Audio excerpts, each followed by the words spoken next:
morning, morning, morning. Good morning. Good morning to you. We want to start with a very interesting interview where we're talking about Risk for Teens. It's a program that has come on stream, and these are almost like interventions working toward helping teens on a monthly basis. So let's invite Ken Hackshaw, who is the founder and president of Caribbean Risk Management Academy, to join us on the program to talk a little bit more about that. Good morning to you, Ken. Good to have you with us.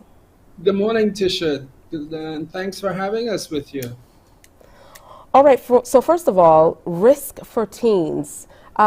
Start by laying out for us exactly what it is. Okay, so the Caribbean Risk Management Academy offers training and development, education in the risk management space. For a matter of fact, we host an international certificate in enterprise risk management through UWI Cable School of Business under Dr. Dean Greenidge and his team.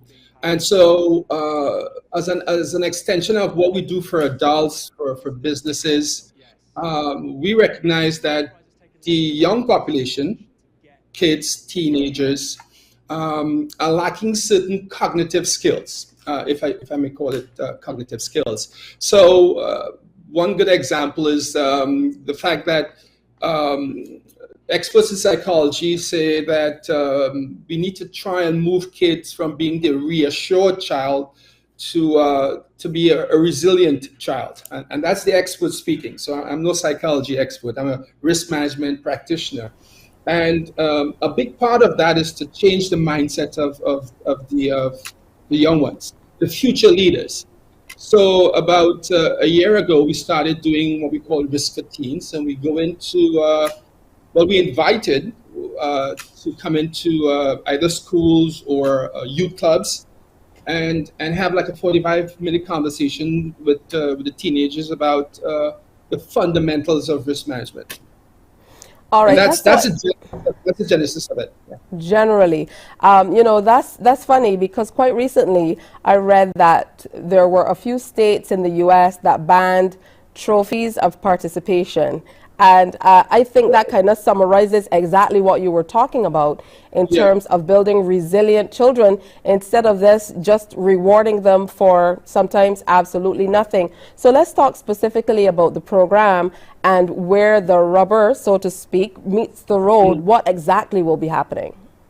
So let me give you an example. So we teach them about risk management concepts, things like the difference between a risk and a hazard, vulnerability versus resilience. And so a good example would be, once we explain or define what vulnerability is, we would ask, okay, so give us an example of when you thought you were vulnerable based on this new definition of vulnerability. So there's an old adage that goes, ignorance frequently begets confidence in the absence of knowledge. So now that they understand the definition of vulnerability, they share with us examples of when they believe they were vulnerable. And so we have a conversation. So this is not necessarily a training moment with kids or a teaching moment. These are conversations we have with them. And so then we discuss, okay, if you believe you're vulnerable, what then can you do to make yourself less vulnerable? Maybe a bit more resilient. And it's with these conversations that you get to find out that, we teach history classes in schools. Why? Maybe we should start teaching some future classes, future-proofing the next generation of leaders, making them more agile and adaptive. The experts say that's the new 21st century skills we need of our upcoming or future leaders. So that's where, to your point, where the rubber meets the road. Once they understand these terminologies, concepts, a threat versus a risk versus a hazard, they are now able to identify with events, let's say, both at school or on the way to school or at home and relate to it. And it's proving very, very effective. The feedback has been tremendous. Because I would imagine if you can identify what's happening, then you're better equipped to figure out how you will respond. Yeah. So very, very interesting. Now, Yeah. I see that one of your major talking points is, and you mentioned it, educating teens about risk or building risk intelligent youth populations across the Caribbean. What are some of these risks that we're talking about, and have they changed over the years? So, well, yes. So in the adult space, for businesses or students who come to do our professional certificate, we talk about living in a very volatile, uncertain environment, hyper-connected, where risk in one space is moving so fast, and we are living it. Your news this morning speaks to some of that. So why aren't we now bringing in the teens along that same continuum? It's great that they're learning about social sciences and life skills, but we need to then have them think a little bit differently. We need to inculcate a different type of thinking with our teenagers, with our future leaders.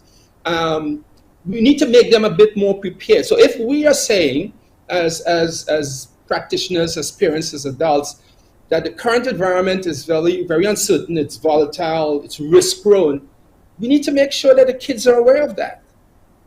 They need to know that as well. They need to understand what is future-proofing. How do I then ring-fence my home, my community? How do I then become more risk intelligent?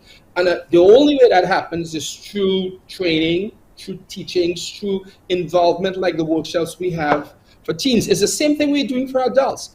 So it's not that we necessarily dumb it down for the kids, but we make it more palatable. A colleague of mine who works with me, Miss Mira, she uses games, video games to where we could use some analogies with how you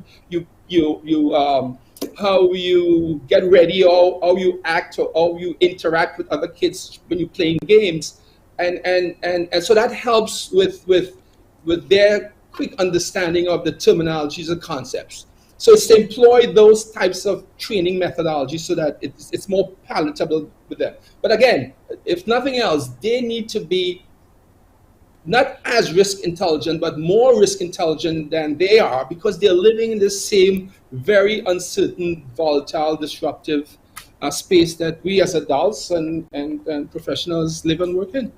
Ken, it's a really thin line we're walking, because we still don't want to have our teens so scared about potential risks out there in the world that they're afraid to venture out. So how do you strike that balance? Well, so it's more of so it's not scaring them into the reality. It's preparing them. It's knowledge. And again, I go back to that old adage that ignorance begets a certain level of confidence in the absence of knowledge. So having knowledge of helps you prepare for. And again, the way it's presented, it's not all doom and gloom, because with risk comes opportunity.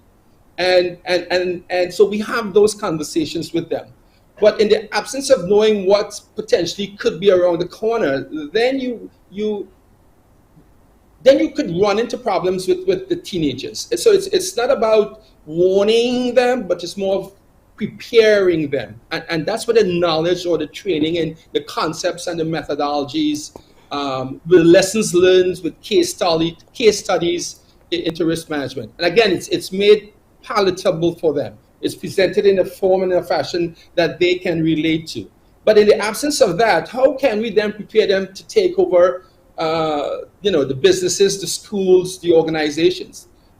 That needs to be part, I dare say, of the curriculum that they may be exposed to in primary, secondary school at certain levels, at certain phases, certain scales. But it's not all doom and gloom. So it's not like we are the boogeyman, but it's to let them know that this is the environment we're in. This is what makes you vulnerable. This is what can make you more resilient. And it's just increasing their risk intelligent quotient. That's what it is, their risk intelligence. All right. How do we tap in? How do we benefit from what's being offered? And what shape do these interventions or these teaching sessions, what shape do they take? It's actually conversations. So as the pictures you were showing, we have conversations with, and you would be surprised once they understand, well, once they become knowledgeable. I don't necessarily like to use the word aware, but once they know what these terminologies, and I use the example of vulnerability. And so one of the teens was saying, when I was walking home from school, and they went on to explain certain things. And so then the question would be, was that do you consider that a risk? And so then obviously we would explain what risk literally means versus what a hazard or a threat means. So they know the difference. And in knowing that, they know then how to respond or to react. And so again, it's not we go with PowerPoint presentations. It's basic concepts with examples made relative and palatable to them, and then they start opening up and sharing with us what they believe that these terms may mean to them, and then if we need to correct them or expand on it. Okay. So it's a conversation, and it works beautifully. Ken, I'm definitely intrigued, and I know there are a lot of parents out here who are as well. So where can we find you online quickly as we wrap? Yeah, so CaribbeanRiskManagement.com. All of the contact details are there, and feel free. And parents do come along with their kids in these sessions, and they are even more engaged. All right. Well, thank you so much for coming through. Ken Hackshaw, founder and president of Caribbean Risk Management Academy. Thank you so much for your time. Morning, morning, morning. Good morning. Good morning to you.